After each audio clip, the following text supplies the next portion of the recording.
Basic preparation कर लिया था कि 7 habits of highly effective people के जो जाना हमने। 7 हैबिट्स क्या होते हैं, जो दुनिया के सबसे अति प्रभावकारी लोग हैं उनकी हैबिट के बारे में 7 हैबिट्स को हमने जाना। आज हम लोग सीधा चलेंगे हैबिट नंबर 1 पे। ठीक है। इस हैबिट का नाम है बी प्रोएक्टिव। ये पंत साहब थोड़ा मेरा साथ दीजिएगा। बी प्रोएक्टिव एक्चुअली अगर इसके शाब्दिक अर्थ को देखें तो इसका मतलब होता है सक्रिय रहना। सक्रिय रहना ठीक वर्ड है ना sir? Yes sir. But Steven R को भी, चूंकि इंग्लिश बहुत वास्ट लैंग्वेज है और एक वर्ड के कई मीनिंग्स होते हैं और अलग अलग भाव के लिए अलग अलग इंग्लिश के वर्ड्स यूज किए जाते हैं, तो उन्होंने बी प्रोएक्टिव होने का जो मतलब बताया है वो ये है कि recognising that I have the freedom and ability to choose how I respond to whatever happens to मी।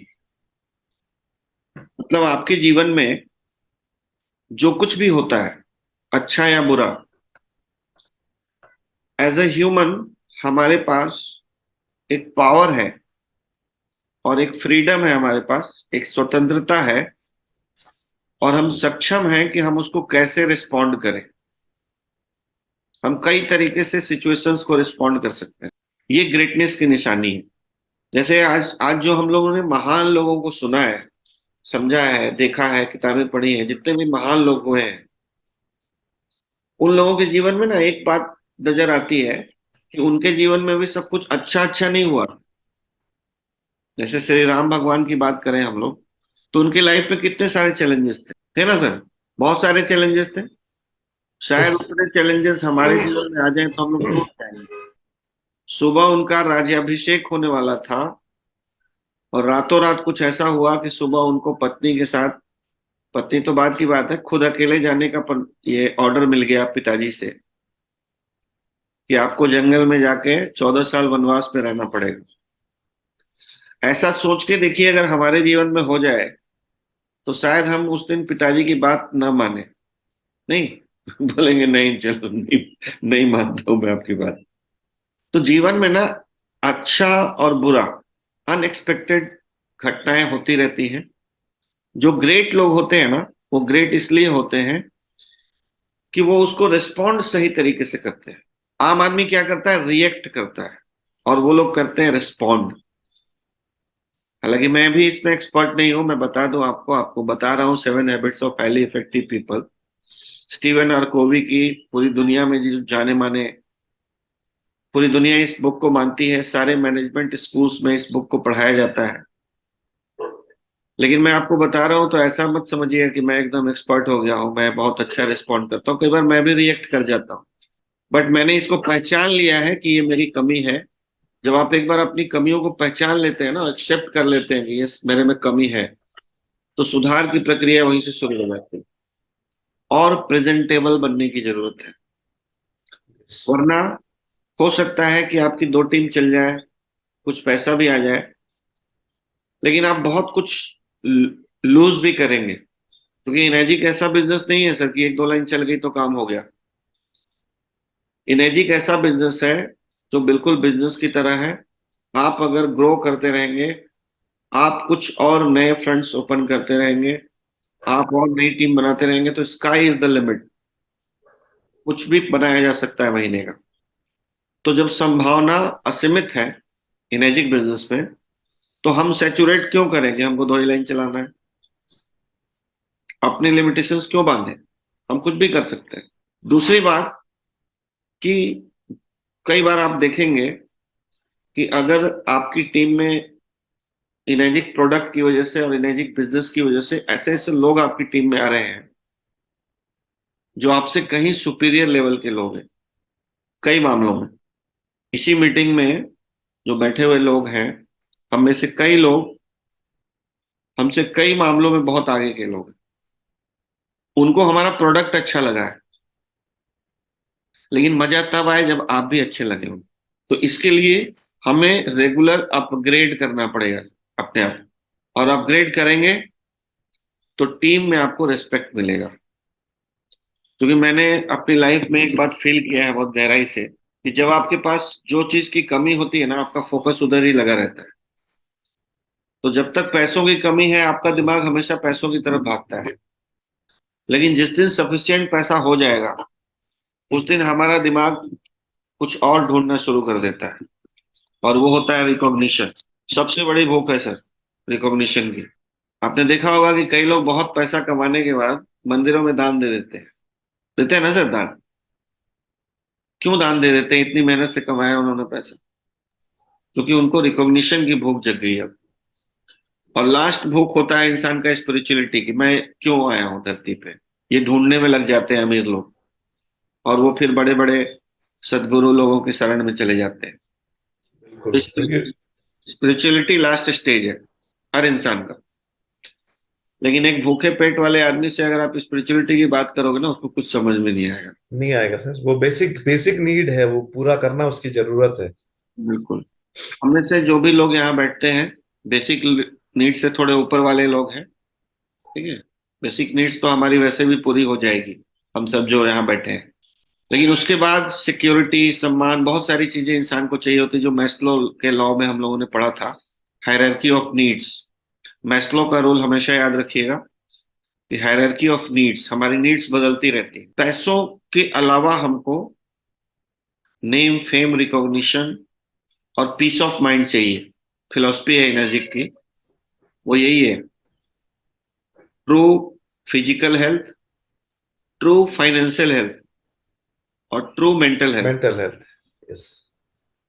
तो फिजिकली और फाइनेंशियली जब हम रिच हो जाते हैं, तभी हम पीस ऑफ माइंड में जा सकते हैं। हेल्दी बॉडी, हेल्दी फाइनेंस, तभी हमारा हेल्दी माइंड हो सकता है।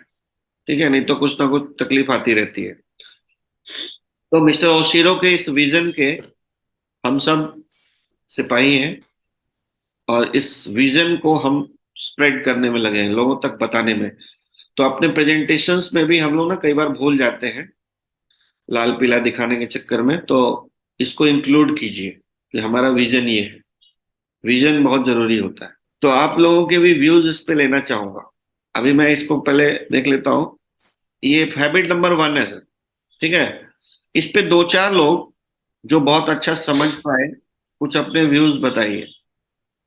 क्या समझा आपने? बी प्रोएक्टिव का मतलब क्या? देखिए, एक मतलब तब तक और बता दूं आपको, कोई हैंड रेस करेगा तब तक। लाइफ में ना, बी प्रोएक्टिव का एक और मतलब होता है कि हम सब प्रतिक्रिया तो करने के लिए मजबूर है। जैसे आपकी लाइफ में मान लो कोई घर में बीमार पड़ गया, जी। तो आप डॉक्टर के पास जाओगे ही जाओगे, इसके लिए मोटिवेशन की जरूरत नहीं है। बिल्कुल। आपका एक्सीडेंट हो गया तो आप अपना इलाज करवाएंगे ही करवाएंगे। इसको बोलते हैं प्रतिक्रिया। तो प्रतिक्रिया तो हम सब लोग करते हैं। लेकिन अच्छा तब होना जब हम प्रिकॉशंस लें, प्रिवेंटिव मेजर्स पे काम करें। जैसे हम लोगों ने कैंगन मशीन ली है, तो हमने क्यों लिया है? क्योंकि हम प्रिवेंशन पे काम करना चाहते हैं। इसको यस। प्रोएक्टिव होना बोलते हैं, कि हम पहले ही सोचें। प्रोएक्टिव का एक मतलब ये भी है। बाद में तो सब लोग एक्टिव हो जाते हैं। मान लो आपके बैंक अकाउंट में 20 लाख रुपए हैं, और आप सुस्त हो गए हो। कई लोग हो जाते हैं सुस्त कि चलो पैसा तो है, अभी छोड़ो, डेमो नहीं दिखाएंगे। इनेजिक बिजनेस में मैंने खास कर देखा है, फोरे आदमी हो गया, अब 2 मशीन बिक गया, 1 लाख रुपए आ गए, 2-3 महीना काम ही नहीं करेगा। ऐसे लोग हैं। तो, तो हमें प्रोएक्टिव रहना है सर। लगातार अपने बैंक बैलेंस को इंक्रीज करते रहना है। प्रोएक्टिव। और बताइए आप लोगों ने, और इस पे कोई कुछ, पंच साहब आप कुछ और बोलना चाहेंगे इस पे? सर मेरे को लगता है कि जैसे आपने कहा ना प्रोएक्टिव, देखो हम किसी हर चीज की प्रतिक्रिया देते हैं, अगर वो प्रतिक्रिया हमारी पॉजिटिव ओर को ले जा रही है हमें, हम्म, तो वो हमारा उसके प्रति एक प्रोएक्टिव नेचर हो गया, कि हम हम्म, उससे कुछ सीख रहे हैं और उससे कुछ अपने को अपग्रेड करने के प्रति, मतलब जो हमारी प्रतिक्रिया है वो उसके ऊपर काम करेगी। नहीं तो बहुत सारे लोग निगेटिव पे भी जाते हैं। भाई हर एक्शन का, जैसे आप एक जो सिंपल लॉ है कि every action has got its equal and opposite reaction, तो वो जो रिएक्शन है वो पॉजिटिव ओर को होगा, तो इट विल बी अंडरस्टूड कि ये एक प्रोएक्टिव हमारा एफर्ट है कि हम उसके प्रति कोई भी चीज जो आई उसके प्रति पॉजिटिव एटीट्यूड से लेकर के उससे चल रहे हैं और उसमें अपने कुछ बेनिफिट्स को देख रहे हैं। हाँ सर, गुड मॉर्निंग। हाँ जी। सर, ये जो अपना ये जूम मीटिंग है ना, यही एक प्रोएक्टिव वर्कआउट है सर अपना। हाँ, तो ये भी बहुत। डेली मॉर्निंग होता है। सबसे बड़ा प्रोएक्टिव यही है कि हम आगे का क्या कर रहे हैं, वो पहले से हम प्लान कर रहे हैं sir. Very good example, very good.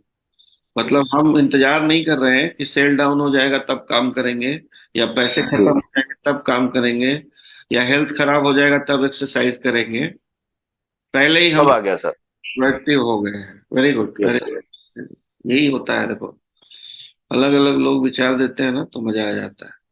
आज जैसे मैं यही कहना चाह रही थी, जो रिनेश भाई ने कहा कि हाँ। हमें हमेशा तैयार रहना चाहिए हर चीज के लिए, और ये नहीं कि जब समय आए तब हम सोचें कि अब हम शुरू करते हैं, अब हम करते हैं, अब हम आगे बढ़ने की कोशिश करते हैं। लेकिन हमें पहले ही होना चाहिए, हमें एवरी डे होना चाहिए कि आज है तो हमको उसके लिए पहले से ही तैयार होना चाहिए। तो वो तैयारी हमारी मानसिक भी होनी चाहिए, हमारी एजेंडा भी प्रॉपर होनी चाहिए। हमें जैसे मुझे किसी ने कुछ गलत बोला, या अभी जूम मीटिंग में ही किसी ने मेरे को कुछ ऐसा बोल दिया, तो मेरे पास फ्रीडम है एज अ ह्यूमन कि मैं गुस्सा भी कर सकता हूँ जी। और मैं शांत भी रह सकता हूँ। ठीक है ना? यानी प्रतिकूल परिस्थितियों में आप कैसा व्यवहार करते हैं, इसी को जी। प्रोएक्टिव होना बोलते हैं। क्योंकि लाइफ ओके। में तो सिर्फ अनुकूल परिस्थितियां नहीं आएंगी ना। नहीं आएंगी, हर टाइप की परिस्थितियां आएंगी। हाँ। तो इसी ये सक्सेसफुल लोग जो है ना दुनिया में, उनके अंदर ये जी। सबसे पहली क्वालिटी है कि वो बहुत अच्छा रिस्पॉन्ड करते हैं। जैसे मान लो आपके घर में कोई दुर्घटना की समाचार आ गई, या कोई डेथ का जी। समाचार हो गया, जी। तो प्रोएक्टिव लोग होते हैं ना, जो जो हाईली इफेक्टिव लोग हैं, वो उसको एक्सेप्ट कर लेते हैं, क्योंकि एक्सेप्ट करने के अलावा कोई तरीका ही नहीं है आपके पास। हम्म। और जो आम आदमी होता है ना, वो 2 साल तक रोता रहता है। क्या हो जाएगा रोने से? कुछ बदला जा सकता है? नहीं। नहीं बदला जा सकता। जी। बहुत बढ़िया। समझ गए? इसको होते हैं, बोलते हैं प्रोएक्टिव होना। प्रोएक्टिव। प्रोएक्टिव। मैं ये कह रहा था, मैं कुछ हिस्टोरिकल इंसिडेंट बताना चाहता हूँ जिससे मतलब जो आप बात कह रहे हैं उसमें क्लैरिटी आएगी। हमारे हिंदुस्तान में वैसे भी कहानियों से ज्यादा समझ में आता है लोगों को। एक बार आइंस्टाइन जो है वो अपनी पत्नी के साथ में सब्जी लेने गए थे, और जब वो लौट के आए तो देखा उनका मकान धू धू करके जल रहा है। उनकी पत्नी, आसपास के लोग पानी डाल के बुझाने की कोशिश कर रहे थे, लेकिन आइंस्टीन को समझ में आ गया कि इतनी बड़ी आग पानी वाले से तो बुझेगी नहीं। तो उनकी बीवी तो चीखने चिल्लाने लगी और वो भी पानी के लिए दौड़ने लगी। आइंस्टीन मुस्कुरा रहे थे। तो बीवी ने जब उनको कहा कि तुम भी पानी डालो, तो उन्हें कुछ नहीं कहा, तो चिल्लाई उनके ऊपर कि दूसरे लोग हमारे घर पे पानी डाल के बुझा रहे हैं, मैं लगी हुई हूँ, तुम मुस्कुरा रहे हो। और जबकि आइंस्टीन की पूरी लैब भी अपने घर के अंदर थी, एक लैब पूरी। तो उन्होंने जो जवाब दिया, उन्होंने कहा कि अब हम नए सिरे से शुरू कर सकते हैं, अब हम सब कुछ नए सिरे से शुरू कर सकते हैं। अब ये जो एटीट्यूड है कि उनका असेसमेंट था कि ये बुझ तो सकती नहीं है, अब मैं सब कुछ पुराना मिट गया। तो जैसे ये एक स्टोरी है। दूसरी स्टोरी एक है कि एक स्वतंत्रता सेनानी थे हमारे हिंदुस्तान के, जो वकील थे, और वो अदालत में बहस कर रहे थे और एक सीरियस मुकदमा चल रहा था, पैरवी कर रहे थे वो। अभी किसी उन्होंने उस चीज को में रख लिया और अपनी जिहाद जारी रखी। जब जिहाद सारी खत्म हो गई और जज साहब उठ गए, तो वो फूट फूट कर रोने लगे। तो लोगों ने कहा क्या हो गया? तो उन्होंने कहा कि अभी जो चिट दी थी उसमें लिखा था कि मेरे पिताजी गुजर गए, और मुझे बहुत दुख हो रहा है, इसलिए मैं रोक नहीं पा रहा हूँ। तो उन्होंने कहा अरे यार, जब पिताजी गुजर गए तो तुम बहस बीच में छोड़ क्यों नहीं दिए? तो बोले वो मेरी ड्यूटी थी, मैंने अपने क्लाइंट से कमिटमेंट किया हुआ है, उस ड्यूटी को छोड़ने के बाद ही मैं किसी और चीज के बारे में सोच सकता हूँ। तो कितनी मैच्योरिटी है, कितना डेप्थ है करेक्टर के अंदर, पर्सनैलिटी के अंदर, और कितना कंट्रोल भी है अपने ऊपर। और मैं ये सोचता हूँ कि ये चीजें जो है वो ऐसा नहीं है कि जैसे मैंने सुन लिया और अभी तक मेरी लाइफ में अगर वो डेप्थ नहीं है तो मैं कल से उसको लागू करूंगा तो बहुत टेक्निकली लागू होगी वो। मैं बार बार, मान लीजिए मुझे गुस्सा आता है और मैं सोचूं नहीं नहीं मुझे गुस्सा नहीं करना है, नहीं नहीं मुझे गुस्सा नहीं करना है, जब तक आप कुछ गंभीर पढ़ेंगे लिखेंगे नहीं, जब तक आपका विजन बहुत व्यापक नहीं होगा, एक थोड़ा सा भी दार्शनिक आप नहीं है फिलॉसफी के लेवल पे, जबकि आप धरती से ऊपर उठ के इस धरती को देखें, खुद को भी देखें, तब तक वो डेप्थ नहीं आ सकती। कि मतलब ये कि लाइफ में पढ़ाई लिखाई और लाइफ में ठोकरों का एक्सपीरियंस एक पॉइंट पे जाके आपको ऐसा बनाता है। लेकिन ये जो बातचीत हो रही है ये भी बहुत अच्छी बातचीत है, क्योंकि कम से कम कंसेप्ट के लेवल पर हम इससे इंट्रोड्यूस तो हो रहे हैं पहली बार। बिल्कुल। ये मैं कहना कई लोगों तो इंट्रोड्यूस भी नहीं है। बहुत अच्छा आपने दोनों स्टोरी बताई। आइंस्टीन वाली वो कहानी मैंने भी सुनी थी, और आइंस्टीन ने कहा था कि मेरी सारी गलतियां जल गई। ठीक है ना? क्योंकि ये सबसे अच्छा एग्जाम उनके पास ऑप्शन था एक्सेप्ट करने का। नहीं तो रोने से भी क्या हो जाता, उतने सारे उनके रिसर्च पेपर्स जल गए, लेकिन रोने से क्या हो जाता। आपने और भी स्टोरी सुनी होंगी, इंडिया में कई बार हमारे जैसे सचिन तेंदुलकर के फादर की डेथ हो गई थी और वो कहीं और क्रिकेट खेल रहे थे। ठीक है? अब अपने पापा का वो अपने फैमिली में सबसे ज्यादा प्यार करते थे सचिन, पूरी फैमिली में। और पापा को मतलब उनके डेथ में वो उनके सामने नहीं थे। कितना बड़ा रिग्रेट है। तो जितने भी सफलतम लोग हैं उनकी लाइफ में भी घटनाएं होती हैं, वो उनको थोड़ा अलग तरीके से लेते हैं, देखते हैं। यही प्रोएक्टिव होना है असली में, कि यानी आप कि विपरीत परिस्थितियों में कैसा रिएक्ट करते हैं। ठीक है? उसके लिए सर हमारी तैयारियां क्या हैं उनसे निपटने की, वो ज्यादा इंपॉर्टेंट रहती है। बिल्कुल। कि बुरे समय को निपटने के लिए, बुरा समय तो आएगा हमारे पास हम्म, और अचानक ही आएगा, तो हम्म। उस समय को अच्छे से पास करने के लिए हमारी बेसिक तैयारियां क्या है, वो बेसिकली ये वो है। मतलब आपकी मेच्योरिटी होनी चाहिए। देखिए यस। हमारे बिजनेस में भी ना कई बार आपको बहुत अच्छे रिजल्ट्स मिल जाएंगे, कई बार नहीं मिलेंगे। कई बार नहीं मिलेंगे। तो आपको प्रोएक्टिव बनना पड़ेगा कि लाइफ ऐसा ही है। बिल्कुल। लाइफ में आप एक्सपेक्ट नहीं कर सकते। कई बार हम में से गलती क्या करते हैं लोग, नेटवर्क मार्केटिंग में ना लोगों को मोटिवेट करते करते हम इतने मोटिवेट हो जाते हैं कि किसी महीने 4 लाख रुपए आया तो चारों लाख खर्च कर दिए। ज्यादा मोटिवेट हो गए। ज्यादा मोटिवेट हो गए कि अगले महीने तो 8 लाख आएगा ही आएगा। ठीक है? इस तरह का भी मोटिवेशन नहीं होना चाहिए। थोड़ा सा आपको मेच्योरिटी होना चाहिए कि बिजनेस है, अप एंड डाउन कर सकता है। इस प्रोजेक्ट में सर, या नेटवर्क मार्केटिंग में, प्रोएक्टिव जो हमको समझ है सर, वो हम एक लाइन में बोल रहे हैं कि डे वन से हम प्रोएक्टिव कैसे हैं। एक तो रिएक्टिव हुआ कि कोई हमारे साथ, कोई मेरा पार्टनर ज्वाइन किया, उसके घर में इंस्टॉल हुआ। अब हम वेट कर रहे हैं कि जरूरत उनको है, वो हमको फोन करेंगे, और वो हुआ रिएक्टिव। और हम प्रोएक्टिव कैसे हैं कि हमको उनका नंबर पता हो गया, हम खुद फोन करके उनको कॉन्ग्रेचुलेट कर रहे हैं और उनसे कन्वर्सेशन कर रहे हैं, बातचीत कर रहे हैं। तो हमको समझ में आ रहा है कि ये इनको हमारी हमको क्या करना चाहिए। हमको इनके यहाँ जाना चाहिए, इनको बताना चाहिए, इनको समझना चाहिए।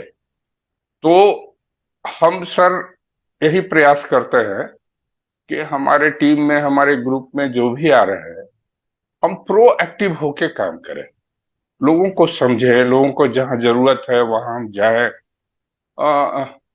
तो प्रोएक्टिव कहने का मतलब कि एगो हुआ कि हम वॉच कर रहे हैं कि उनको अगर जरूरत है तो वो अपने फोन करेंगे, that is reactive.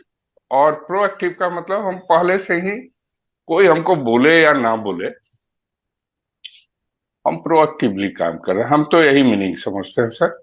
Ajit sir ने जो कहा वो सक्रियता की बारी है, कि मतलब हमें अपनी तरफ से सक्रिय रहना चाहिए, चीजों का इंतजार नहीं करना चाहिए, ठीक है ना। ये भी एक प्रोएक्टिव का। हाँ कृष्णा मैम, आपका नेटवर्क डिस्टर्ब है, कोशिश कीजिए एक बार और। अच्छा सर, वो आप जो घटना सुनाई गई मेरे अपने जीवन की घटना है, मेरे हस्बैंड के जीवन की। पहले मेरे जो ससुर थे वो ऋषि उद्यान में थे, एक कमरे में, जबकि ऋषि उद्यान इतना विकसित भी नहीं था। और मेरे हस्बैंड दूर दूर जाया करते थे प्रवचन के लिए। तो एक बार वो बिहार में थे, शायद छपरा की बात होगी। तो उस समय उनका प्रवचन चल रहा था, और जब प्रवचन उनका चलता था 1 घंटे 2 घंटे का पूरा साइलेंस हुआ करता था उस समय। तो उसी दौरान उनको चिट दी गई कि फादर नहीं रहे। और इन्होंने वो पूरा प्रवचन समाप्त करने के बाद ही अपनी सीट से उठे और फिर विश्वविद्यालय के लिए प्रस्थान किया। तो ये घटनाएं बहुतों के जीवन में हुई हैं सर। सही बात। और जो बहुत महान सारे लोग उभर होते कर हैं आते हैं। मैडम, दत्तात्रेय सही में महान आदमी है। जो लोग महान लोग हैं वो घटनाओं को ना एक्सेप्ट कर लेते हैं तुरंत, जी। तो नहीं और बदला। ऐसे लोगों का उस समय इस तरह से रिएक्ट करना साधारण व्यक्ति की तरह बहुत हास्यास्पद होता है। तो हाँ। इसलिए उनके व्यवहार में गंभीरता बहुत ज्यादा होती है ऐसे लोगों के व्यवहार में। और आज भी उनके जीवन में ऐसा ही है। वो जो सोचते हैं वो करते हैं, जो सोचते हैं वो होता है, और जो ऑर्डर करते हैं वो होना ही चाहिए। तो हम लोग समझौता कर लेते हैं, लेकिन वो समझौता नहीं करते। तो समझौता करना जीवन में खतरनाक होता है, अच्छा नहीं होता, अपनी उन्नति में बाधक होता है। तो वही मैं भी सोचती हूँ कि मुझे भी वैसा बनना चाहिए, और कोशिश है, और सबको ऐसा होना चाहिए। अपने जीवन में समझौता नहीं करना चाहिए, और हमेशा प्रोएक्टिव होना चाहिए। बिल्कुल। Thank you sir. सही बात है। नागेंद्र सर। मेरी जो समझ आई है सर, सारी बातें सब सही है, लेकिन एक्चुअली जो मैं प्रोएक्टिव है, ये ऑलवेज ये मेंटल स्टेटस पर काम करना हमेशा हम लोग को है। इसको कॉमन लाइफ में भी ये आता है प्रॉब्लम, और बिजनेस लाइफ में भी आता है। तो कॉमन लाइफ की बात तो यहाँ लंबा हो जाएगा, हम बिजनेस लाइफ की बात करते हैं कि जब हमको कोई रिजल्ट आता है और रिजल्ट नहीं आता है, तब हमारा मेंटल स्टेटस कैसे रिएक्ट करते हैं। हमने प्लान दिखाया, रिजल्ट आ गया, तब हम कैसे स्टेट करते हैं। और जब हम प्लान दिखाया और रिजल्ट नहीं आया, तब हम कैसे रिएक्ट करते हैं। इसी रिएक्शन को अपने को सुधार करना, यही प्रोएक्टिव का मेन मीनिंग है इस बिजनेस के संदर्भ में। मेरा इतना ही ऐड ऑन करना है। Thank you sir. Thank you. ये भी अच्छा है कि भाई समभाव में रहना होगा आपको। कभी अच्छे अच्छे दिन आएंगे, कभी बुरे दिन आएंगे, कभी अच्छा बिजनेस होगा, कभी बुरा बिजनेस होगा। हाँ, वो जो एक प्रेयर हम लोगों ने सेरेनिटी प्रेयर एक बार समझा था, हम लोगों ने सुना था, बताया था मैंने आप लोगों को। जो मैं बदल सकता हूँ, हे प्रभु मुझे इतनी शक्ति देना कि जो मैं बदल सकता हूँ उसको बदल सकूं। एकदम याद है सर यार। आपने लिखवाया भी था सर। और जो नहीं बदल सकता हूँ उसको एक्सेप्ट करने ताकत देना। की ताकत देना, और क्या बदल सकता हूँ और क्या नहीं बदल सकता हूँ इसकी समझ देना। समझ देना। यस। तो कुछ चीजें ऐसी घटित होती हैं लाइफ में जिसको आप बदल ही नहीं सकते हैं, हम उस पर ध्यान लगाते रहते हैं कि इसको कैसे बदलूं। ठीक है, इंसान होने के नाते हमारे पास बहुत लिमिटेड पावर्स भगवान ने दिया है। चलिए आगे बढ़ते हैं। क्या अजीत सर क्लियर है ना सर जी बिल्कुल क्लियर है सर। आपने ये कहा एक दूसरे का ओपोजिट है सर, रिएक्टिव प्रोएक्टिव। हाँ जी नहीं, आपने कहा था कि एक दिन में एक ही लेना है, इसलिए मैं कह रहा नहीं सर, कोई टॉपिक नहीं बढ़िया चल रहा है सर। देखिए क्या होता है ना, पढ़ना और माइंड में अपने को डालना, ये भी तो काम है सर। बिल्कुल बिल्कुल। ऐसा तो नहीं है ना कि बकेट में आप बात बोले उसको बंद कर देंगे, अपने माइंड में जाता है नहीं जल्दी माइंड सर। ठीक है सर आपने घुसा दिया सर दिमाग में घुस गया ना। कि प्रोएक्टिव क्या है, और हमको, हम सबों को, जिसको अच्छा लीडर बनना है, अपने में चेंजेस लाना है, उनको प्रोएक्टिव ही ऑलवेज प्रोएक्टिव रहना है। ये नहीं कि किसी का हम इंतजार कर रहे हैं। तो सर इस चीज को आप लगभग घुसा दिए दिमाग में सर। यही अब मेरा सेंस यही था सर बोलने का। ठीक है। दूसरा है ना, अभी हैंड्स डाउन कर लीजिएगा प्लीज। अगले चैप्टर, अगला जो हैबिट है उसको पढ़ लेते हैं, पहले समझते हैं। दूसरी जो हैबिट है, begin with the and in mind. इसको आपने हमेशा सुना होगा, goal setting, goal setting, goal setting लोग बात करते हैं। इन्होंने उसी बात को दूसरे तरीके से बताया है कि कोई भी काम आप स्टार्ट करें तो कहाँ जाना है उसको दिमाग में पहले रख के ही स्टार्ट करना चाहिए चलना। और ये लाइफ में होता भी है। जैसे अभी हम लोग आगरा जाएंगे तो आगरा दिमाग में पहले से है ना। सपोज कि बाई रोड हमको जाना है आगरा पटना से, और हम मैप में गए तो मैप सबसे पहले पूछेगा कहाँ जाना है। अगर वो मैप में आप डाल देंगे कि आगरा जाना है मुझे, रमाडा होटल, तो वो मैप अपने आप गूगल निकाल लेगा और कई रास्ते आपको बताएगा। इधर से भी जा सकते हैं, इधर से भी जा सकते हैं, इधर से भी जा सकते हैं। तो जीवन में ना, जब हमारे बिजनेस में भी आपको कहाँ पहुंचना है, ये सबसे इंपॉर्टेंट है। रास्ते कई हो सकते हैं, ठीक है। ऐसा नहीं है कि हमारी जो मीटिंग में जो नहीं बैठ रहा है वो सक्सेसफुल नहीं है या नहीं होगा, होगा। कई रास्ते हैं।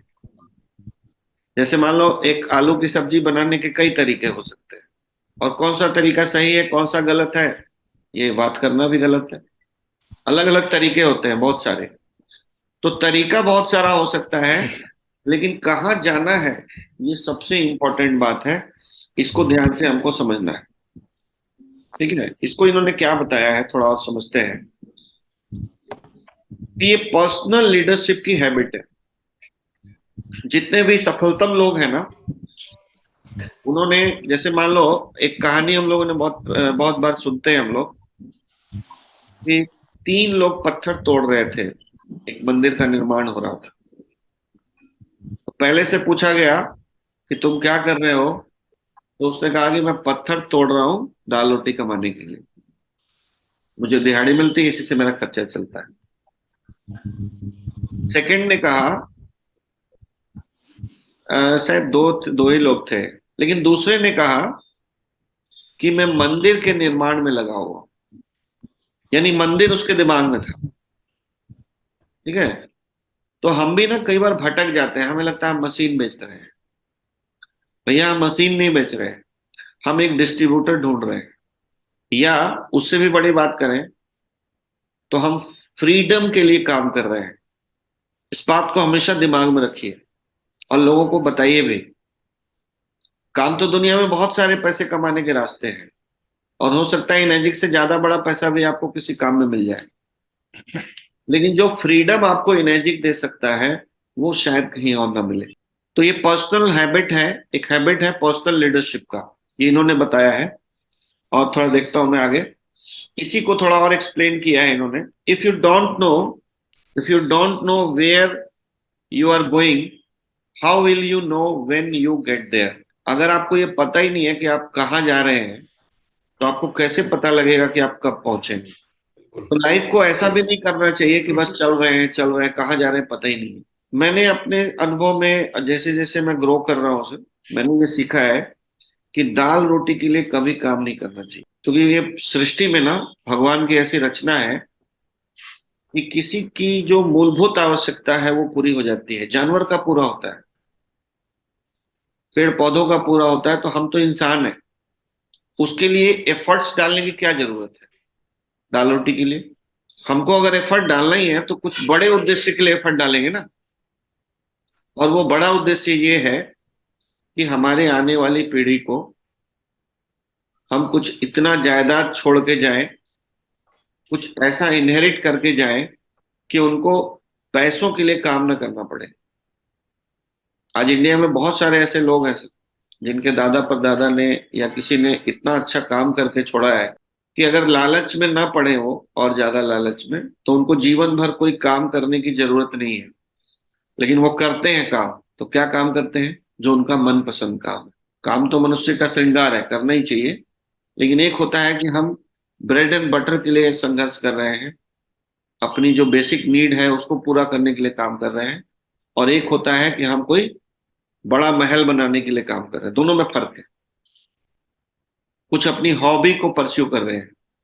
तो ये इन्होंने बताया है कि begin with the and in mind, कहाँ जाना चाहते हो आप, और उसको कहाँ जाना चाहते हो इसी को अलग अलग लोगों ने गोल सेटिंग के बारे में बताया कि स्मार्ट गोल बनाओ, ये गोल बनाओ, वो गोल बनाओ।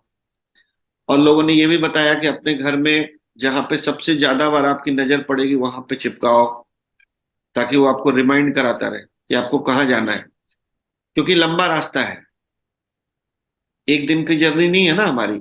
एक दिन तो हम याद रख सकते हैं कि कहाँ जाना है, लेकिन हो सकता है जब आप 10 डेमो करें और 10 डेमो में से कोई रिजल्ट ना आए तो आप कहाँ के लिए चले थे आप भूल जाए और उलझ जाए उन चीजों में। तो आपको क्या करना है, उसको बार बार रिमाइंडर डालने के लिए कि मुझे कहाँ जाना है। अगर वो रिमाइंड कराते रहेंगे ना अपने आप को, तो आप छोटी छोटी चीजों में उलझेंगे नहीं। क्योंकि आपने देखा होगा कई बार हम लोग निकलते हैं घर से कि हमको एक पर्टिकुलर डेस्टिनेशन पे जाना है। अब चूंकि जाना है, तय है, वही वही हमारा क्लियर है कि क्यों जाना है और कहाँ जाना है, ये भी क्लियर है। तो मान लो जो मेन रोड था उस सफर का, उसमें कोई ब्लॉकेज आ गई, कोई एक्सीडेंट हो गया, कोई रोड ब्लॉक हो गया किसी भी वजह से, तो आप क्या करते हैं, जाना छोड़ देते हैं या मंजिल बदल लेते हैं या कोई और काम करते हैं? सिर्फ रास्ता बदलते हैं, न मंजिल बदलते हैं और न जाने की इच्छा बदलते हैं, क्योंकि वाई क्लियर है क्यों जाना है। तो इसी तरीके से हम इमेजिन करने के कई रास्ते हो सकते हैं। कोई ऑफिस खोल के कर रहा है, कोई बिना ऑफिस खोल के कर रहा है। अब कौन सही है? दोनों सही है। आपको आप अपने आप को सेट करना पड़ेगा कि मेरे लिए क्या सहूलियत हो सकती है। कई लोग एक ही शहर में काम कर रहे हैं, कई लोग मल्टीपल सिटीज में काम कर रहे हैं। अब ये भी डिबेट का सब्जेक्ट है। कई लोग पानी शेयर कर रहे हैं, खूब पानी शेयर कर रहे हैं, वो भी कामयाब है, और कई लोग बिना पानी शेयर किए भी कामयाब है। तो रास्ते कई हो सकते हैं मंजिल पे जाने के, डेस्टिनी जाने के। ठीक है, वो अपनी सुटेबिलिटी देखना है, लेकिन कहाँ जाना है ये सबसे पहले जरूरी है। Begin with the and in mind. जब आपका फोकस हमेशा एंड पे रहता है तो आप रास्ते में कोई ईगो में नहीं पड़ते हैं, कोई लफड़े में नहीं पड़ते हैं, कोई झगड़े में नहीं पड़ते हैं। ठीक है, आपकी मंजिल क्लियर है कि मुझे वहां जाना है। इसके बारे में भी मैं थोड़ी सी शेयरिंग आप लोगों से लेना चाहूंगा, क्योंकि ये भी बहुत इंपॉर्टेंट सब्जेक्ट है, बहुत इंपॉर्टेंट हैबिट है। ये हैबिट हमारे अंदर होना चाहिए। तो सेकंड में ये बोल रहा हूँ, ऐसे बोल सकते हैं कि हमने अगर लोन ली है तो हम पहले ये सोचना चाहिए कि उसका हम एंड कैसे लाएंगे।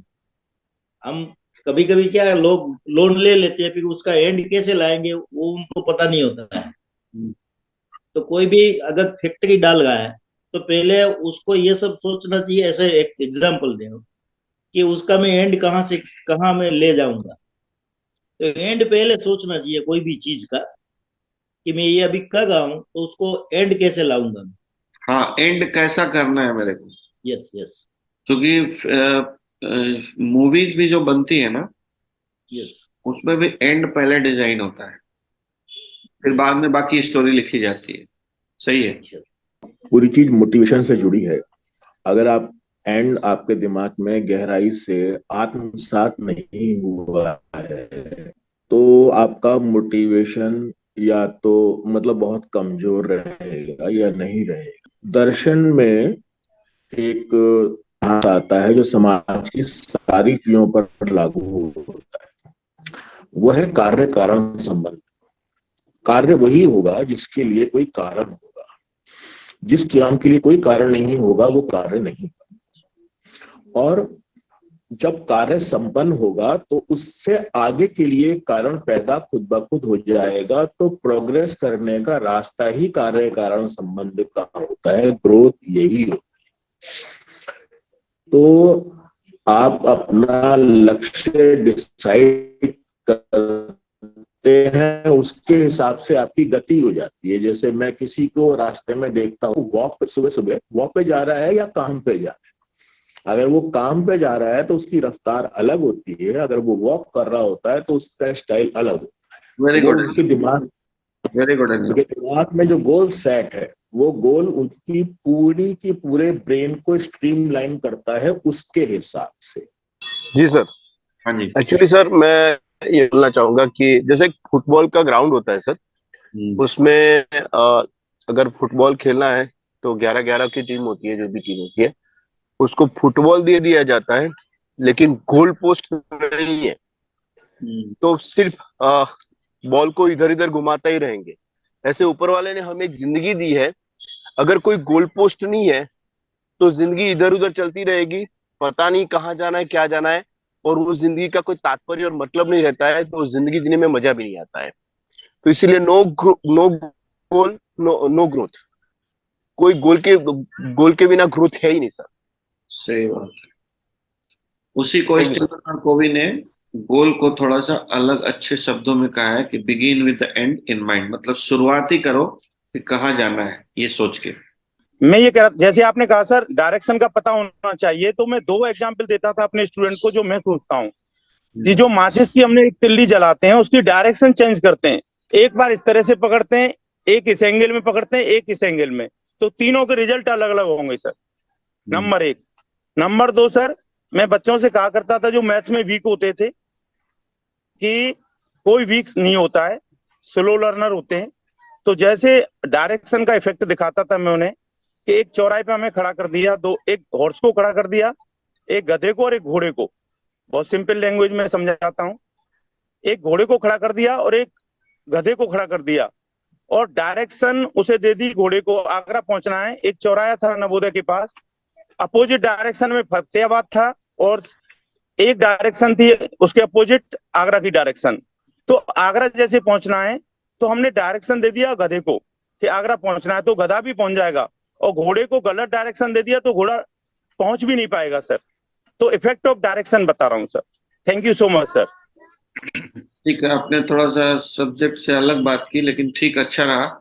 डायरेक्शन चेंज होने से मतलब स्लो जाए वो ज्यादा अच्छा है, बट फास्ट भी जा रहे हैं और डायरेक्शन गलत है तो काम खराब हो जाता है। ठीक है ना कहाँ ये? जाना? हाँ, एक अच्छा सब्जेक्ट है।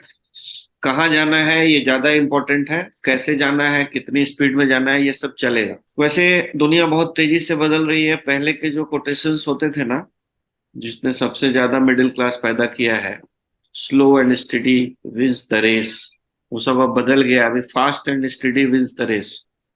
ठीक है, कुछ गलत हम लोगों को बचपन में पढ़ा दिया गया था, उसकी वजह से हम लोगों को लगता है कि धीरे चलो, लगातार चलो। भाई लगातार चलो, तेज चलो, अच्छी बात है ना। जी सर। उसने बहुत सारे मिडिल क्लास पैदा किए हैं, उस कहानी ने, कछुए और खरगोश वाली कहानी ने। ये अब तो सर हाईवे बन गया है। हाँ हाँ भाई जहाँ लिखा होता है मिनिमम स्पीड जो है 80 का होना चाहिए। हाँ, नहीं तो पीछे से कोई ठोक देगा आपको। हाँ, तो पहले का रोड ऐसा होता था इसलिए स्लो चलने को कहते थे, कहीं एक्सीडेंट ना हो जाए। अब का रोड अच्छा है तो अपना अपना तरीका बदलना पड़ेगा। Good good good good good, चलो। डायरेक्शन पता होना चाहिए सर कहाँ जाना है। हाँ हाँ हाँ। उसी को कहने का अलग तरीका है कि गोल होना चाहिए या begin with the and in mind. कहाँ एंड कहाँ करना है वो आपको तय करना चाहिए। ठीक है जी ना, सर। उसको ध्यान में रखते हुए अपनी प्लानिंग करना चाहिए। सर हम एक बात बोलना हाँ चाहते हैं सर। बोलिए। जी, ये सर अपनी आदत में हम कैसे डालें सर? तो ये एक माइंडसेट है, अंत सोच के शुरुआत करना। तो जैसे सर आपने कल कहा कि मनाली चलना है, तो हमारी दिमाग कैसे इस पर सोचने लगी, begin with and in mind, माने अंत सोच के। हम 72 प्लस हैं, अच्छा जाने से क्या क्या फायदा होगा, हम कुछ सीखेंगे, हमारे कुछ लोग जाएंगे ग्रुप के पार्टनर्स, तो वहां जाने से पहला चीज तो हम सोचे कि फायदा होगा। अब दूसरा चीज सोचे, हम ट्रेन से भी जा सकते हैं, रोड से भी जा सकते हैं, एयर से भी जा सकते हैं, तीनों पर वर्कआउट किए। ट्रेन से जाने की बात, यहां से सिर्फ चंडीगढ़ जाना होगा, चंडीगढ़ से फिर मनाली, तो ट्रेन से जाएंगे तो 20 घंटा तो हमको ट्रेन में लगेगा, और वहां से फिर 8 घंटा हमको बाई रोड जाना, काफी एग्जॉस्ट हो जाएंगे। उसके बाद लौट के जब आएंगे तो 3-4 दिन आराम करना होगा। हम अपने अनुसार, अपनी परिस्थिति के अनुसार हर चीज डिसीजन तक पहुंचने के लिए अंत तक हम सोचे सर। उसके बाद फाइनली हमने डिसीजन लिया कि हमको सूट करेगा, यहाँ से एयर से जाएंगे हम चंडीगढ़, जो जो मेरे साथ 2 4 5 लोग जाएंगे, और कुछ लोग दिल्ली से बस से जाएंगे। तो हमने फाइनली हर चीज सोच के, अंत सोच के हमने शुरुआत किया कि नहीं, हमको जाना है और फ्लाइट की बुकिंग आज से कल में हमको कर लेना है। सो हर बात को हम अपने हैबिट में डाले हैं, एक माइंडसेट बनाए हैं कि कोई नई चीज शुरुआत करेंगे तो अंत सोच के करेंगे। तो हैबिट नंबर 3 क्या है? Put first things first. ये बहुत इंपॉर्टेंट है। इसमें जो है ना, बहुत ध्यान से समझिएगा, ये बहुत बड़ी लाइफ में गलती होती है, क्योंकि हम लोगों के पास लिमिटेड टाइम है। एक लिमिटेड टाइम के वीजा पे हम लोग इस धरती पे आए हैं, और अगर आप चाहेंगे कि हम हर क्षेत्र में बड़ा बड़ा कर जाए तो ये पॉसिबल नहीं होता है। आप जितने भी महापुरुष लोग देखेंगे, उनके लाइफ में भी हर एस्पेक्ट अच्छा नहीं था। कई महापुरुष ऐसे हुए जो 40-45 पे मर गए, क्योंकि उन्होंने अपने हेल्थ का ध्यान ही नहीं रखा। कई महापुरुष ऐसे हुए जिनका पारिवारिक जीवन बहुत खराब था। ऐसे लोग हैं ना, एग्जाम्पल्स आप लोग दे सकते हैं, बहुत सारे एग्जाम्पल्स ऐसे हैं। एक आम आदमी क्या सोचता है कि मेरा बिजनेस भी अच्छा हो और मेरे सारी चीजें अच्छी हो। हालांकि आजकल ये बातों पे बहुत जोर दिया जा रहा है, इन्हीं घटनाओं की वजह से। जो पुरानी चीजें हुई, कई लोगों से गलतियां हुई कि पारिवारिक जीवन किसी का अच्छा नहीं है, किसी का हेल्थ अच्छा नहीं रहा, किसी का पैसा अच्छा नहीं रहा। मतलब लाइफ के हर एस्पेक्ट के ऊपर उन लोगों ने काम नहीं किया। जितने भी महापुरुष हुआ करते थे, उनके लाइफ में देखेंगे ना, तो कुछ ना कुछ कमियां आपको नजर आएंगी। इसीलिए आज जो मॉडर्न गुरुज हैं, वो आपको ये सिखा रहे हैं कि मॉडरेट लाइफ को जीना है, और जीवन के हर पहलू को कोशिश करना है कि आपका जो व्हील है, सक्सेस व्हील, जो 5-6 चीजों से मिलकर बना है, वो सब अच्छा रहे। कोशिश करना चाहिए। तो इन सब के लिए हमारे पास लिमिटेड टाइम है, और अगर आप चाहेंगे, प्रायोरिटाइज नहीं करेंगे अपने काम को कि क्या करना है क्या नहीं करना है, तो आप बहुत बुरे तरीके से आपका टाइम व्यर्थ में चला जाएगा। ठीक है, टाइम लिमिटेड है। ये the habit of personal management बोला है इन्होंने। ये पर्सनल मैनेजमेंट की हैबिट है। ये कैसे करना है बहुत डिटेल में है ये, तो मैं आगे चलता हूं। Organise and execute around priorities. आपको अपनी लाइफ में प्रायोरिटीज सेट करने होंगे और चीजों को ऑर्गेनाइज करना पड़ेगा। ये करते हैं जो हाईली इफेक्टिव पीपल होते हैं, वो ऐसा करते हैं। तो ये इन्होंने ना, हमारी लाइफ में बहुत तरह के काम होते हैं, उसको 4 भाग में डिवाइड किया है। जो पहला होता है वो अर्जेंट और इम्पोर्टेंट होता है। अर्जेंट और इम्पोर्टेंट, वो आपको करना ही करना पड़ेगा, उसके बिना कोई काम नहीं चल सकता है। जैसे सुबह उठ के हम वॉशरूम नहीं जाएंगे, ऐसा नहीं हो सकता, जाना ही पड़ेगा। ठीक है, ये अर्जेंट भी है और इम्पोर्टेंट भी है, तो इसको तो करना ही करना है सबसे पहले। दूसरा काम क्या होता है कि अर्जेंट नहीं है लेकिन इम्पोर्टेंट है, इसको भी करने के लिए हमको वक्त निकालना चाहिए। जैसे एक्सरसाइज करना इम्पोर्टेंट है, वॉक करना इम्पोर्टेंट है, अर्जेंट नहीं है। और इम्पोर्टेंट चीजों को अगर आप इग्नोर करेंगे ना, तो कल वो अर्जेंट बन जाएगा। तो इससे पहले कि वो अर्जेंट बने, इम्पोर्टेंट काम को करते रहिए। जैसे टाइम पे सोना, टाइम पे उठना इम्पोर्टेंट है, अर्जेंट नहीं है। आप नहीं भी सोएंगे तो 10 दिन काम चलेगा। तो उस काम को हमको अर्जेंट मान के करना चाहिए। और तीसरा जो कॉलम देख रहे हैं, अर्जेंट है बट इम्पोर्टेंट नहीं है, इसको हमको डेलीगेट करना चाहिए या डिले करना चाहिए। और चौथा है नॉट अर्जेंट, नॉट इम्पोर्टेंट, इसको नो बोल देना चाहिए। आगे हम लोग बढ़ेंगे तो और थोड़ा क्लियर होगा आपको कैसे। लाइफ में नो भी बोलना पड़ता है सर, हर काम में यस बोल के आप सुखी नहीं रह सकते। हाईली इफेक्टिव लोगों की एक आदत होती है, वो नो बोलते हैं। It is easier to say no when there is a deeper yes burning inside. अगर कोई बहुत बड़ा डीपर सपना है आपके पास, तो आप छोटे छोटे चीजों को नो बोल पाएंगे। अगर एक डीपर यस है आपके पास कि जीवन में कुछ बहुत बड़ा लक्ष्य प्राप्त करना है, तभी आप नो बोल पाते हैं। जैसे जब हम लोग छोटे थे तो कई विद्यार्थी पार्टीज में नहीं जाते थे, फंक्शंस में नहीं जाते थे, वो पढ़ाई में उनका बहुत बड़ा यस था, तो इसलिए उन्होंने सोशल चीजों को नो बोला।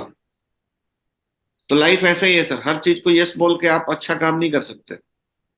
तो सबसे पहले आया इंपॉर्टेंट और अर्जेंट, ये तो करना ही करना है ना, इसमें कोई विकल्प है सर? अर्जेंट भी है, इंपॉर्टेंट भी है। खाना खाना अर्जेंट भी है, इंपॉर्टेंट भी है, भूख लग गई, ठीक है। किसी तरह का जो शरीर में वेग उत्पन्न होता है, जैसे बाथरूम जाना, वॉशरूम जाना, अर्जेंट भी है, इंपॉर्टेंट भी है, आप उसको इग्नोर कर ही नहीं सकते, तो उसको तो कर डालिए। सेकंड आता है इंपॉर्टेंट है बट अर्जेंट नहीं है अभी, उसको भी करना है, मैनेज करना है किसी तरीके से। जैसे रोज एक डेमो करना, रोज 2 डेमो करना अर्जेंट नहीं है सर, लेकिन इंपॉर्टेंट है, मैनेज कीजिए। नॉट इंपॉर्टेंट बट कई बार अर्जेंट दिखता है और वो इंपॉर्टेंट नहीं है, उसको डिले करना है। जैसे किसी ने अभी अचानक आपसे कोई बात कह दिया, अर्जेंसी शो हो रही है आपको, बट वो आपके लिए इंपॉर्टेंट नहीं है, उसको पहचानना पड़ेगा। आपके लिए इंपॉर्टेंट नहीं है तो उसको डिले कीजिए। नॉट इंपॉर्टेंट, नॉट अर्जेंट, ये फालतू के काम है, जैसे टीवी देखना, मूवी देखना, मोबाइल पे चैटिंग करना, हाँ चैटिंग करना, फेसबुक पे टाइम पास करना, अवॉइड कीजिए, अवॉइड कीजिए, क्योंकि टाइम कम है आपके पास। हाईली इफेक्टिव लोग अपने टाइम को बहुत अच्छे तरीके से मैनेज करते हैं, ठीक है। तो you have to learn to say no, आपको नो बोलना कई बार सीखना पड़ेगा। याद रखिएगा, दूसरों को खुश करने के लिए जीना सबसे बड़ी बेवकूफी है, अपने आप को खुश रखना सबसे ज्यादा इंपॉर्टेंट है, ठीक है। इसलिए लाइफ में कई बार नो बोलना पड़ता है, प्रायोरिटाइज करना पड़ता है। प्रायोरिटीज लाइफ में बनाना होगा कि क्या मेरी प्रायोरिटीज है, हर काम हम नहीं कर सकते। पैरेटो का जो लॉ है 80-20, वो यहाँ भी काम करता है टाइम मैनेजमेंट में। और ऐसा देखा गया है कि आपके 20% एफर्ट से आपको 80% रिजल्ट आते हैं, और आपके 80% रिजल्ट से आपके 20% रिजल्ट्स आते हैं। तो जिनसे ज्यादा रिजल्ट आ रहा है वो वाला काम कीजिए, जो नहीं आ रहा है उसको छोड़ दीजिए, छोड़ दीजिए, ठीक है। पैरेटो का यही कहना है, क्योंकि लाइफ में कॉज एंड इफेक्ट्स काम करते हैं। 20% कॉजेस 80% इफेक्ट्स ला रहे हैं, और 80% कॉजेस 20% इफेक्ट ला रहे हैं, तो हमको प्रायोरिटाइज करना पड़ेगा, ठीक है। और लाइफ ऐसा ही है सर, हमारे पास लिमिटेड टाइम है, काम बहुत सारे हैं, तो हमें एडजस्टमेंट बनाना पड़ेगा। अगर हम एडजस्टमेंट नहीं बनाएंगे, डेलीगेट करना नहीं सीखेंगे, तो हर काम करने के लिए आपके पास पर्याप्त समय नहीं होगा। जितने भी महापुरुष हुए हैं, उन लोगों ने अपने टाइम को ठीक तरीके से मैनेज करने का तरीका सीखा है। ये बहुत माइंड ब्लोइंग सब्जेक्ट है, इसके ऊपर मैं चाहूंगा आप लोगों की शेयरिंग, और आज हम लोग यहीं तक रहेंगे, ठीक है। 3 हैबिट आज हम लोगों ने सीखा। पहला habit, be proactive. Second, begin in the and in mind. और थर्ड है put first things first, put first things तो फर्स्ट। इंपॉर्टेंट चीजों को पहले करें और प्रायोरिटाइज करना सीखें। और कुछ कुछ बड़ा पाने के लिए कुछ छोड़ने की मतलब किसी चीज के लिए नाग भी कहना सीखें। मतलब छोटी छोटी जो हमारी चाहते हैं उनकी कुर्बानी देनी पड़ेगी, अगर हमारी बड़ी चाहत है तो उसके लिए। यही सफल लोग करते हैं। हमें जो काम करने की जरूरत है ना सर, एकदम थर्ड पे काम करने की जरूरत है।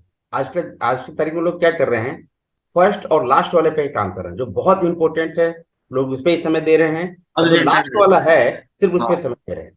हाँ, ये बहुत अच्छा पकड़ा मनोज भाई ने। वो जो है ना कि फर्स्ट जो अर्जेंट इंपॉर्टेंट है वो तो करना ही पड़ेगा आपको, क्योंकि और लास्ट अर्जेंट, वाले पे काम कर रहे हैं लोग बात। और लास्ट वाला जो इंपॉर्टेंट भी नहीं अर्जेंट भी नहीं, उस पर दिमाग फालतू का लगा रहे हैं, उसी पे टाइम निकल जा रहा है पूरा। उसी पे टाइम निकल जा रहा है। जो मैक्सिमम जो समय लोगों का जा रहा है वो दायित्व में जा रहा है, हाँ उज्जवल के कामों में। हाँ, मामा के, इसीलिए काका के, फूफा के शादी में चले गए, यहाँ चले गए, वहां चले गए, इधर हाँ है मतलब कोई जिसकी कोई बहुत जरूरी नहीं है उस पे भी लोगों का समय ज्यादा हो रहा है, तो उस पे काम करने की जरूरत है। तो फर्स्ट और सेकंड जो है, अगर यहाँ पे किसी ने अगर फोकस कर दे, इस पे काम कर लिया, तो आदमी सक्सेस हो जाएगा। बिल्कुल, फर्स्ट और सेकंड बहुत इंपॉर्टेंट है, उसी पे काम हमें करते रहना चाहिए, चाहे वो अभी अर्जेंट नहीं है, लेकिन आपको काम करते रहना है सेकंड वाले पे, क्योंकि वो इम्पोर्टेंट है। अगर नहीं करेंगे तो वो फिर अर्जेंट बन जाएगा। हाँ, कभी अर्जेंट बन जाएगा तो फिर हॉस्पिटल में जाओगे भाई, एक्सरसाइज नहीं करोगे, अच्छे से खाना पानी नहीं करोगे, अच्छे से नींद नहीं लोगे, जो इम्पोर्टेंट है। जी। बॉडी सबसे इम्पोर्टेंट है ना, हेल्थ सबसे इम्पोर्टेंट है। तो उस इम्पोर्टेंट को अगर हम इग्नोर कर रहे हैं बार बार बार बार बार बार, तो क्या होगा, अर्जेंट बन जाएगा, फिर सारा काम छोड़ के हॉस्पिटल, और उस समय डॉक्टर बोलेगा। लोगों का जो फाइनेंशियली जो इफेक्ट हो रहा है वो इसी वजह से है। अगर इन दोनों पे काम कर लेगा तो उसको पैसे की कभी जरूरत नहीं पड़ेगी। सही बात है। हाँ, तो कहीं मांगने की जरूरत नहीं पड़ेगी। इसीलिए जो हाईली इफेक्टिव लोग हैं ना, हाईली इफेक्टिव लोग, वो अपने अर्जेंट और इम्पोर्टेंट पे काम करते रहते हैं, बाकी चीजों को डिले करते हैं या डेलीगेट करते हैं या नो बोल देते हैं। नो बोलना बहुत जरूरी है। यूएस के एक प्रेसिडेंट हुए थे थियोडोर रूजवेल्ट, उन्होंने एक बुक लिखी है, उस बुक का नाम था success is never ending, failure is never final. उसमें भी इन्होंने इस बात की बहुत चर्चा की है कि आम आदमी नो नहीं बोल पाता है, और जो खास लोग होते हैं ना वो नो बोलना जानते हैं। हम दूसरों को खुश करने में लगे रहते हैं। आम आदमी की वही टेंडेंसी होती है कि सबको खुश रखने की कोशिश की जाए, है ना, जो हो नहीं पाता है। वैसे भी नहीं होगा, आप कितना भी कोशिश कर लो, सब कुछ नहीं होने वाले हैं। तब भी नहीं है, बिल्कुल सही बात है। तो अच्छा है ना कि हमको जो अच्छा नहीं लगे उसको नो बोल दे। सर मैं आपके साथ जुड़ने के बाद सर नो बोलना सीखा सर। अच्छा, कैसे? हाँ 18 साल एमबीए में काम किया ना, किसी को नहीं नो नहीं बोल पाया सर। तो बहुत झेला मैंने लोगों को, बहुत फायदा उठाया लोगों ने सर। अपलाइन ने उठाया, डाउनलाइन ने भी उठाया। अभी नो बोलना आपसे सीखा हूं मैं, और इसका सबसे बड़ा बेनिफिट हो रहा है। और नो कहाँ बोलना है और कितना बोलना है वो भी सीखा हूं मैं आपसे। वेरी वेरी इंपॉर्टेंट, और उससे अपनी लाइफ अच्छी हो रही है, इतना समझ में आया मुझे। Very good, thank you sir. मैं ये कह रहा था कि अभी एक ऑनलाइन एक चैनल पे 21 दिन 21 लेखिकाएं करके एक एपिसोड आया। तो उसमें एक लेखिका ने एक बहुत बढ़िया बात, बिल्कुल यही बात कही कि मैं जब भी जब अपने कामों की प्लानिंग करती हूँ तो उनको 4 हिस्सों में बांट देती हूँ। कामों की जो लिस्ट बनाते हैं ना हम लोग, तो वो कहती है मैं 4 बॉक्स बना लेती हूँ, बिल्कुल यही वाले बॉक्स, अर्जेंट एंड इम्पोर्टेंट। तो वो काम अपने जिंदगी के उसमें लिख देती हूँ कि आज मुझे ये करना है, या अगले 1 महीने में ये करना है, या 1 हफ्ते में ये करना है। और जो आपने ये 4 बॉक्स बताए हैं उससे चाहता हूँ, एक आवाज आ रही है ना सर? हाँ जी हाँ जी, हेलो। हाँ हाँ। मैं जो अभी तक आज जो 3 बातें बताई गई, मैं उनको आपस में लिंक्ड भी देखता हूँ, वो आपस में जुड़ी हुई है। जैसे जो दूसरी वाली बात है उसको मैं सबसे पहले रखूंगा, गोल सेट कैसे होता है। बड़ा अच्छा सवाल पूछा था, जिससे हमारे दिमाग में गोल होना चाहिए, वही हमें मोटिवेट करेगा। लेकिन गोल कैसे सेट होगा, हम अपने अंदर देखें कि हमारी इच्छाएं आकांक्षाएं क्या हैं, कौन सी चीज है जिसको पाने की तड़प है हमारे अंदर, गोल वही तय होगा। जिस दिन वो गोल तय कर दिया और उसकी तरफ काम करना शुरू कर दिया, तो फिर आपको तीसरे नंबर वाला करना ही पड़ेगा। आप बाउंड हो जाएंगे, आपका गोल एक किनारे कर देगा इस सब चीजों को, और वो प्रायोरिटी अपने गोल के हिसाब से प्रायोरिटी चुनेगा और फालतू चीजों को साइड करेगा, नो कहेगा। तो दूसरी चीज से स्टार्ट होता है, तीसरी पे जाता है, और इस काम करने के लंबे प्रोसेस में जो गंभीरता, सीरियसनेस, अनुभव वगैरह आते हैं, वो आपको काफी हद तक प्रोएक्टिव बनाते हैं। तो सबसे पहले गोल सेट करना, वो भी अपने से पूछना, हर एक का गोल एक नहीं होगा कि मेरी तड़प किस चीज के लिए है, क्या हासिल करने के लिए है वो। बहुत अच्छी बात कही उन्होंने, और बहुत गहरे इंसान अनुज गुप्ता जी हैं, मुझे तो यही समझ में आया है।